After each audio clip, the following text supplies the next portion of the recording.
If anybody ever asked you what I was like, what Marilyn Monroe was really like, how would you answer them? Love Marilyn is a film that came to me sort of unexpectedly through documents that Marilyn left behind.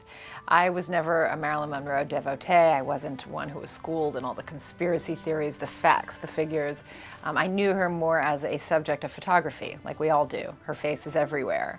I didn't give much thought to the woman behind that face. I didn't give much thought to who she was, if she was at all like me, if I could relate to her. You know, she was just an image. So looking at these documents, my producer, Stanley Buckthall, who was the producer of a film I made called Bobby Fischer Against the World, showed me these documents that he had was publishing with the Strasbergs, who Marilyn had left her estate to.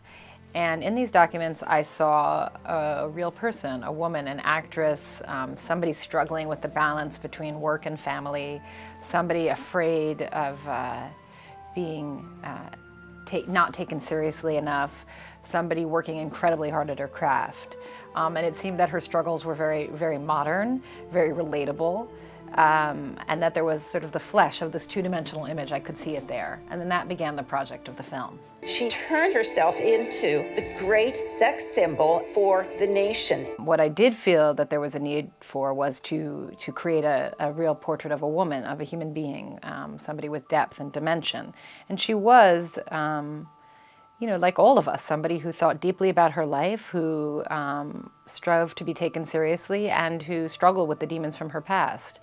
The question was, how do you bring that to life in a filmic sense? And what I thought was, if we're using, you know, an incredibly talented group of actresses, a very, very diverse group with different energies, different trainings, different backgrounds, different relationships to Marilyn themselves, some knowing every detail of her life, some not being acquainted with her at all, and going through the same journey I was going through with these documents.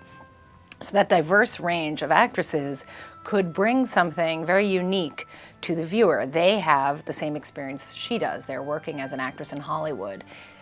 When I sat with Uma Thurman going over the documents with her, she said she looked at one list that Marilyn had, which must have just been a to-do list that Marilyn wrote. And she said, every actress has a list like this.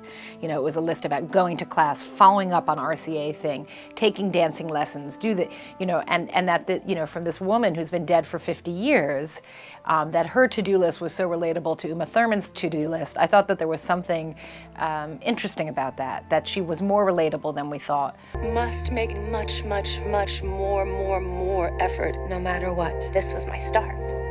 Audiences can expect to know Marilyn a little bit better than they do after seeing the film. I think the film fleshes her out as a real human being, and I think that you can expect, especially as a woman, to maybe relate to her in a way that you didn't think you would, that her struggles are more familiar than you might have thought.